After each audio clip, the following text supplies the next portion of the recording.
Hi guys, எதை பற்றி பார்க்க போகிறோன்னா, நேற்று நம்ம டெல்லி அணியும் கேகேஆர் அணியும் மோதினாங்க. அதில் கேகேஆர் அணி ஜெயிச்சதில் சென்னை சூப்பர் கிங்ஸ் ஒரு பெரிய அட்வான்டேஜுங்க.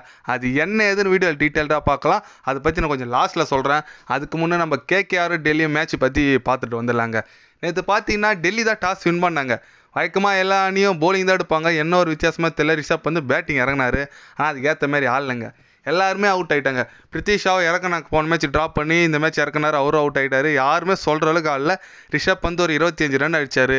யாருமே எதிர்பார்க்காத நம்ம குல்தீப் யாதவ்ங்க, அவர் போலிங் மட்டும் தான் போடுவார், மொத்தம் பேட்டிங் டீசெண்டாக ஆனார். அவர் ஒரு 35 ரன் அடிச்சாருங்க. அவர் அடித்த அந்த ரன்னு தான் நம்ம டெல்லி அணி ஒரு டீசெண்டான ரன்னுக்கு வரத்துக்கு முக்கிய காரணமாக இருந்துச்சு. கொல்கத்தா நைட் ரைடர்ஸ் அணி போலிங் சூப்பராக போட்டாங்க. வருண் சக்கரவர்த்தியாக இருக்கட்டும், மிச்சல் ஸ்டாக்கு ரன்னு கொடுத்தாரு. அது ஏதோ ஒரு 2 விக்கெட் எடுத்தார். நம்ம வருண் சக்கரவர்த்தி தமிழக வீரர் சூப்பராக போட்டாருங்க. அவர் ஒரு 3 விக்கெட் எடுத்தார். எல்லாருமே நல்லா போட்டாங்க. ஃபுல் போலிங் அட்டாக் நல்லா இருந்துச்சு நேற்று. அதை பார்த்தீங்கன்னா அதை தொடர்ந்து நம்ம டெல்லி அணி பார்த்தீங்கன்னா 153 ரன் தான் குவிச்சாங்க. இந்த சீசனுக்கு கம்பேர் பண்ணால் இதெல்லாம் ஒரு லோ ஸ்கோரிங் சொல்லலாம். ஏன்னா அந்தளவுக்கு தான் இருக்குது. எல்லா மேட்சும் 200 250 போகுது. இது வெறும் 153 தான். அதை ஈஸியாக சேஸ் பண்ணுறோன்னு நினச்சோம். அதுக்கேற்ற மாரி தான் நம்ம கேகேஆர் அணி ஈஸியாக சேஸ் பண்ணிட்டாங்க. ஓப்பனிங்காக நம்ம சால்ட்டு எங்கே தான் இருந்தார் தெரியலங்க. மனுஷன் இந்த அடி அடிக்கிறார். இந்த ஐபிஎல்லேருந்து பயங்கரமான ஃபார்மில் இருக்கார். ஒரு எப்படி சொல்லுது, பவர் ஹிட்டிங்காக இருக்காருங்க. சுனில் நரேனா இவரோட காம்பினேஷன் பயங்கரமாக செட் ஆகிட்டு இருக்கு கொல்கத்தா நைட் ரைடர்ஸ் அன்றைக்கி. இது வரைக்கும் சக்ஸஸ்ஃபுல்லாக டீம் போயிட்டு இருக்கு. காரணம் மெயினே 2 ஓப்பனர் தான்.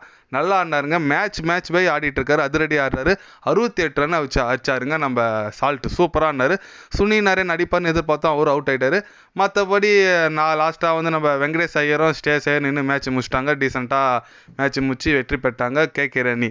அதில் என்ன நம்ம பார்த்தீங்கன்னா, கேகேஆர் அணி தொடர் 2 தோல்வி அடைஞ்சாங்க. 250 வச்சுலாம் தோத்தாங்க. அதுக்கு பை வாங்கி இந்த மேட்ச் ஜெயிச்சிட்டாங்க நம்ம கேகேஆர் அணி. கொஞ்சம் மகிழ்ச்சியாக இருக்குங்க. அதில் என்ன ஒரு அட்வான்டேஜ்னா, சென்னை அணிக்கு பார்த்தீங்கன்னா நேற்றுக்காண்டி டெல்லி அணி ஜெயிச்சிருந்தா ஸ்ட்ரெயிட்டாக 2வது இடத்துக்கு போயிட்டுருப்பாங்க. 6வது இடத்துலேருந்து 2வது இடத்துக்கு போயிட்டுருப்பாங்க. சென்னை அணி 3வது இடத்துல இருக்குது. 4வது இடத்துக்கு வந்துட்டுருக்கோம். அதனால் ரொம்ப பயந்துட்டு இருந்தோம். ஆனால் நேற்று கேகேஆர் ஜெயிச்சு சென்னை மானத்தை காப்பாற்றிட்டாங்க சொல்லலாம். கேகேஆர் 2வதுல இருக்குது, சென்னை அணி 3வதுல தாங்க இருக்குது. ஏன்னா இப்போ வர போட்டியில் எப்படியோ நம்ம ராஜஸ்தான் கேகேஆர் அணி மேக்ஸிமம் குவாலிஃபைட் ஆகிடும்னு சொல்லாங்க. அவங்க நல்லா ஜெயிச்சிட்டு இருக்காங்க. ஏன்னு பார்த்தீங்கன்னா ராஜஸ்தான் அணி பார்த்தீங்கன்னா 9ல் 8 ஜெயிச்சிச்சு. கேகேஆர் அணி 9ல் 6 ஜெயிச்சிட்டு இருக்காங்க. அவங்க மேக்ஸிமம் டாப் 2ல் முடித்து நிறைய சான்ஸ் இருக்குது. நம்ம அட்லீஸ்ட் டாப் 4லனா போகிறதுக்கோசரம் இந்த டெல்லி, சன்ரைஸ் ஹைதராபாத் இந்தமாரி டீம்லாம் தோற்றா தான் நம்மளுக்கு கொஞ்சம் அட்வான்டேஜாக இருக்கும். அதனால் டெல்லி தோற்றது கொஞ்சம் நல்லது தான். மேலே ஒரு போட்டியில் அதுக்குன்னு நம்ம சென்னை அணி வர மேட்ச்சில் ஜெயிக்கணும். ஜெயிச்சா தான் டாப் 4ல் முடிக்க முடியும். அதனால் மேலே ஒரு போட்டி கண்டிப்பாக சென்னை அணி ஜெயிக்கணும். புள்ளிப்பெட்டியில் டாப் 4ல் வந்து குவாலிஃபைடுக்கு போய் ஃபைனலில் கப் அடிக்க நான் எதிர்பார்க்குறேங்க. அது மட்டும் இல்லாமல் நம்ம சென்னை அணி கொஞ்சம் ரீசெண்டாக ஃபார்மில் வந்திருக்காங்க. நாளைக்கு பஞ்சாப்பை எதிர்கொள்கிறாங்க. பஞ்சாப்னா ஈஸியாக நினச்சிடாதீங்க. சேசிங் போன மேட்ச் பார்த்துருப்பீங்க எப்பா. அதனால் யாருமே ஈஸியாக நம்ம நினைக்கூடாது. அதுவும் ஷதான் சிங்னு ஒரு 32 வயசு பிளேயர் இருக்கார். சூப்பராக ஆடிட்டு இருக்காரு. அதனால் சென்னை அணிக்கு அடுத்த மேட்ச் ரொம்ப முக்கியமான மேட்ச்சு. அதுவும் நம்ம கோட்டைகள் ஆடுறோம். கண்டிப்பாக நம்ம சென்னை நல்லா பண்ணுவோம் நான் நினைக்கிறேங்க. எத்தனை பேர்லாம் சென்னை அணி வின் பண்ணணும், பிளே ஆஃப்ஸுக்கு போகணும்னு நினைக்கிறீங்கன்னு சொல்லிட்டு கமெண்ட் பண்ணிட்டு போங்க. சென்னை அணி பிளே ஆஃப்ஸுக்கு போனால் எந்த மாதிரி ஒரு டீமோட போகணும்னு நினைக்கிறீங்க கமெண்ட் பண்ணிட்டு போங்க. இது போன்ற ஸ்போர்ட்ஸ் நியூஸை தெரிஞ்சுக்கணும் சேனலை சப்ஸ்கிரைப் லைக் பண்ணிக்கோங்க. நன்றி, வணக்கம்.